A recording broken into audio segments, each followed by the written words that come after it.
Assalamualaikum warahmatullahi wabarakatuh. Kita lanjutkan pembahasan turunan berikutnya, subbab 2.5, itu tentang turunan fungsi implisit. Perhatikan apa yang dimaksud fungsi implisit. Apa yang pernah kita pelajari persamaan-persamaan yang sering kita tulis, ini kita kenal adalah fungsi persamaan dari eksplisit. Ya, ini fungsi eksplisit, artinya variabel bebas dia betul-betul berada di sebelah kanan. Ya. Nah, kemudian kalau fungsi implisit itu adalah campur antara fungsi itu sendiri dan variabel bebasnya di dalam di satu sisi, ruas satu sisi ataupun di dua ruas. Nah, perhatikan seperti yang contoh berikut, x kuadrat ditambah y kuadrat min 25. Ini variabel bebasnya secara umum kalau fungsi seperti ini, x ini adalah sebagai variabel bebas sama sepertinya fungsi eksplisit.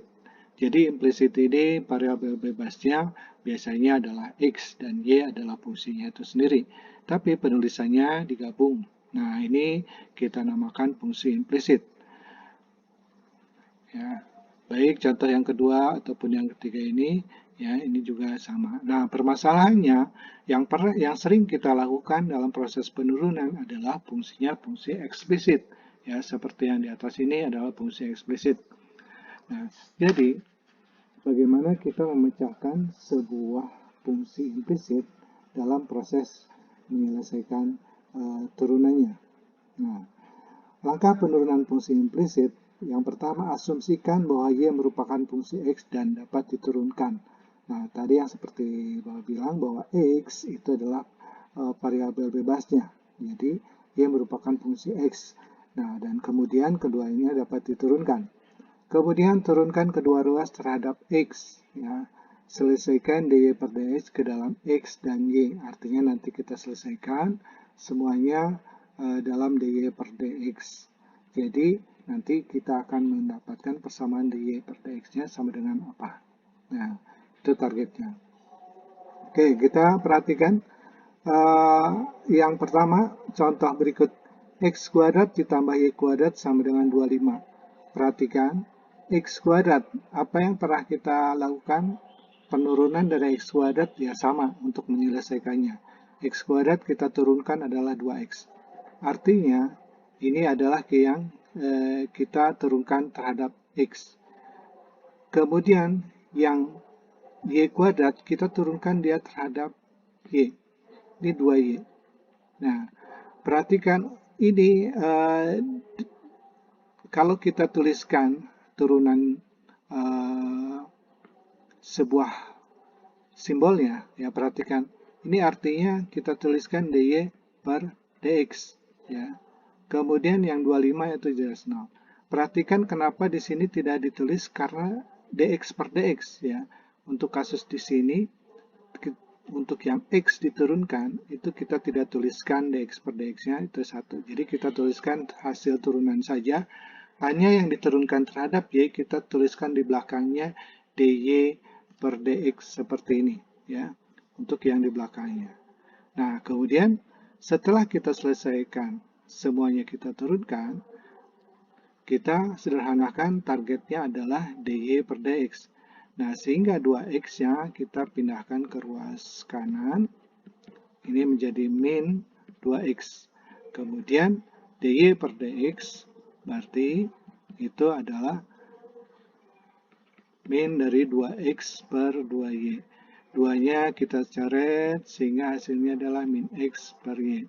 Nah, ini adalah hasil akhirnya bahwa dy per dx dari fungsi x kuadrat plus y kuadrat sama dengan 25, turunannya adalah min x per y.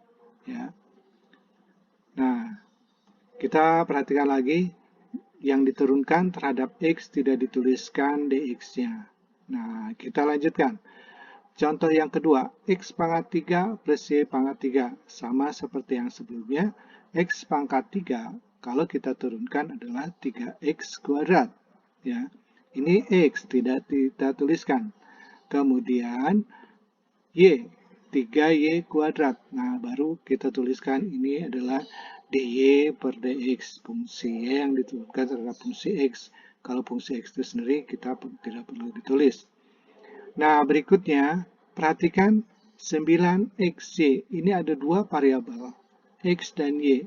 Sama halnya seperti u aksen dari perkalian dari u kali v. Kalau kita mengalihkan dari ini, turunannya kan u aksen v plus u v aksen. Artinya kita turunkan satu-satu. Ya, kita turunkan satu-satu. Pertama, kita turunkan terhadap x. Artinya ini menjadi 9y. X diturunkan adalah 1. Yang kedua, kita turunkan terhadap y, berarti 9x. Nah, ini karena diturunkan terhadap y, maka kita tuliskan dy dx-nya. Sebelah kanan, dia tetap 0 tentunya. Nah, kemudian kita sederhanakan, dy per dx kita gabungkan, yang tidak ada dy per dx-nya pindah ruas ke kanan. Nah, perhatikan di sini 3y kuadrat min 9x, ini adalah dy per dx. Oke.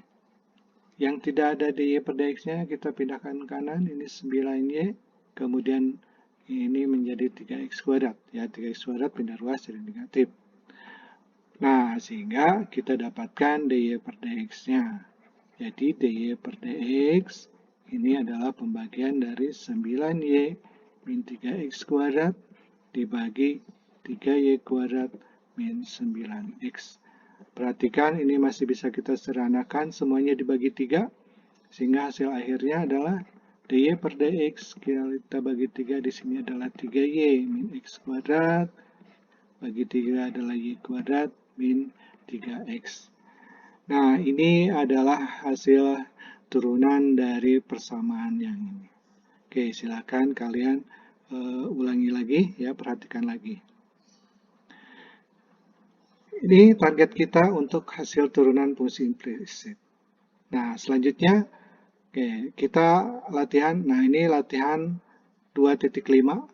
Perhatikan ini bentuknya relatif sederhana.